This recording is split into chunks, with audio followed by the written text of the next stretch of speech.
후보자 및 정당 관계자 여러분, 이번 제22대 국회의원 선거를 앞두고 어떻게 하면 더 많은 유권자를 만나서 정책과 공약을 알릴 수 있을까 고민 많으실 겁니다. 여기 정책과 공약을 많은 유권자에게 알릴 수 있는 선거운동 방법이 있습니다.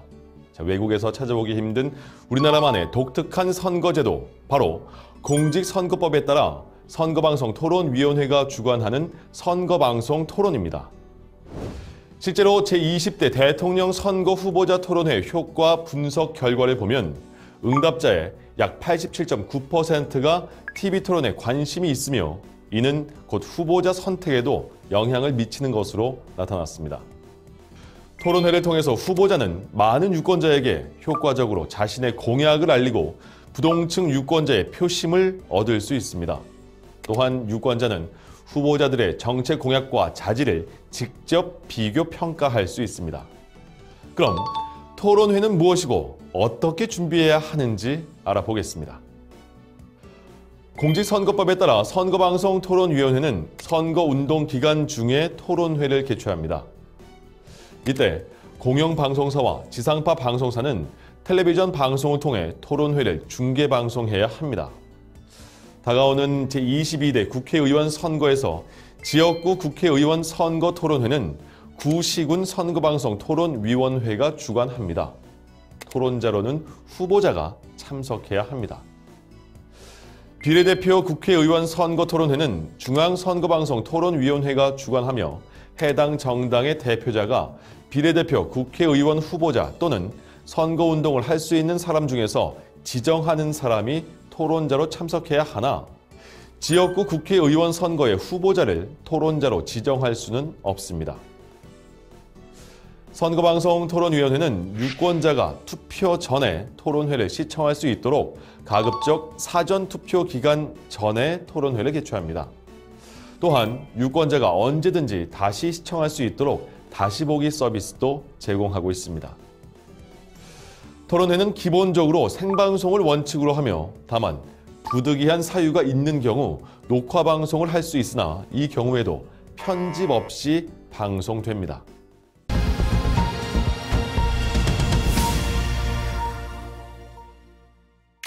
국회 의석수, 직전 선거 정당 득표율, 최근 4년 이내 선거의 후보자 득표율, 언론기관의 여론조사 결과에 따라서 초청 대상 후보자와 정당이 결정됩니다. 공직선거법에 따른 초청 대상 후보자가 정당한 사유 없이 토론회에 불참하는 경우에는 선거인이 그 사실을 알 수 있도록 방송에서 고지하게 됩니다. 또한 1,000만 원 이하의 과태료가 부과되니 유권자의 알 권리를 위해 토론회에 꼭 참석하시기 바랍니다. 토론회 초청 대상에 포함되지 않은 후보자 및 정당의 경우에도 토론회 또는 연설회를 개최해서 유권자에게 비전과 공약을 알릴 수 있는 기회를 제공하고 있습니다.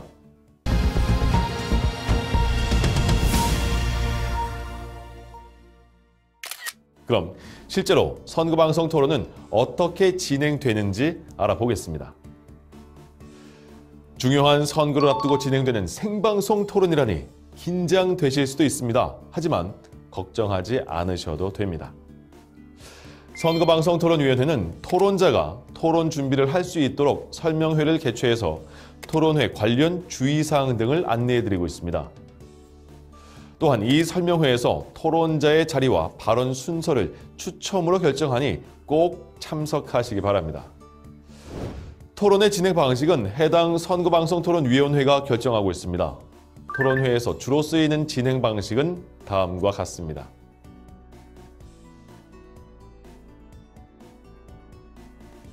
먼저 시작 발언입니다. 시작 발언은 본격적인 토론에 앞서 출마의 변과 핵심 공약 등을 알리며 지지를 호소하는 연설입니다. 다음은 사회자 공통 질문과 개별 질문 방식입니다.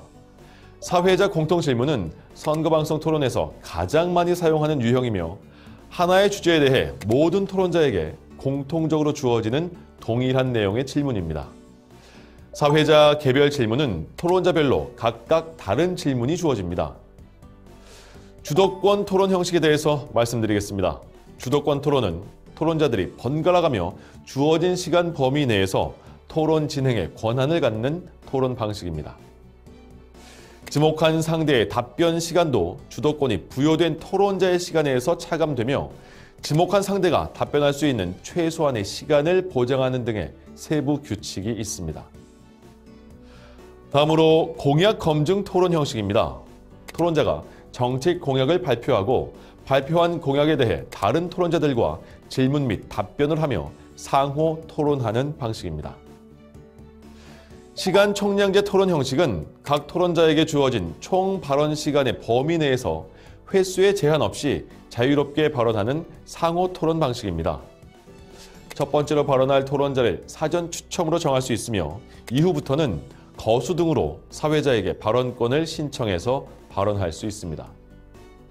마무리 발언은 토론의 종료 직전 토론 과정에서 주장했던 주요 내용을 보완 및 강조하며 마지막으로 지지를 호소하는 연설입니다.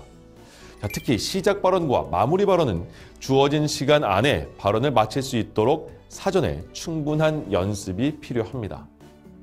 실제 토론회에서는 지금까지 설명드린 여러 가지 진행 방식을 혼합해서 사용하고 있으니 다양한 진행 방식으로 토론회를 준비하는 것이 좋겠습니다.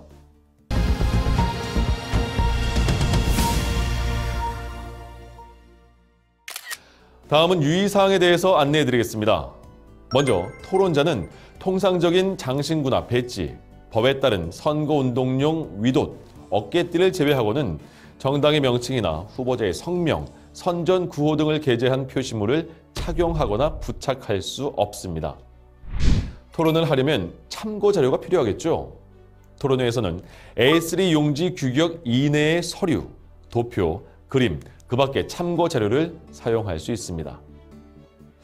토론 중 참고 자료를 제시할 때는 2장 이상을 동시에 사용할 수 없습니다. 특히 스튜디오 조명에 반사되지 않도록 코팅하지 않은 채로 준비하시기 바랍니다. 휴대전화, 노트북, 태블릿 PC 등 전자기기는 사용할 수 없습니다. 다만 선거방송토론위원회가 토론회 진행에 필요하다고 결정해서 전자기기를 제공한 경우에는 사용할 수 있습니다. 토론자는 토론회 진행 중 토론회장을 벗어날 수 없습니다. 임의로 토론회장을 벗어난 경우엔 다시 토론회장에 입장할 수 없습니다. 이 경우 사회자는 이미 퇴장 사실을 고지하고 방송 자막으로도 표출되니 토론 중에 퇴장하는 일은 없어야겠습니다. 토론 진행 중 발생할 수 있는 몇 가지 상황을 알려드리겠습니다. 정해진 발언 시간을 초과하면 사회자가 중지를 요청하거나 마이크가 음소거 될 수 있습니다.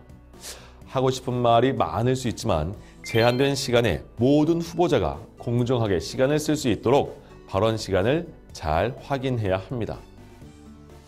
발언 내용도 중요합니다. 허위사실 공표, 후보자 비방 등 법을 위반하는 내용을 언급하게 되면 사회자가 발언을 제재하거나 중지할 수 있습니다. 또한 토론자의 발언을 방해하거나 질서를 문란하게 하는 사람은 사회자가 제재하거나 중지 명령을 내릴 수 있고 이 명령에 불응하는 경우 토론회장 밖으로 퇴장시킬 수 있습니다. 지금까지 선거방송 토론이란 무엇이고 왜 하는지 그리고 어떻게 진행되는지 주의사항은 무엇인지까지 상세하게 알아봤습니다. 꼼꼼하게 확인하시고 준비하셔서 후보자 본인의 강점은 물론 유권자를 위해 준비한 정책을 아쉬움 없이 알릴 수 있는 기회로 만드시길 바랍니다. 감사합니다.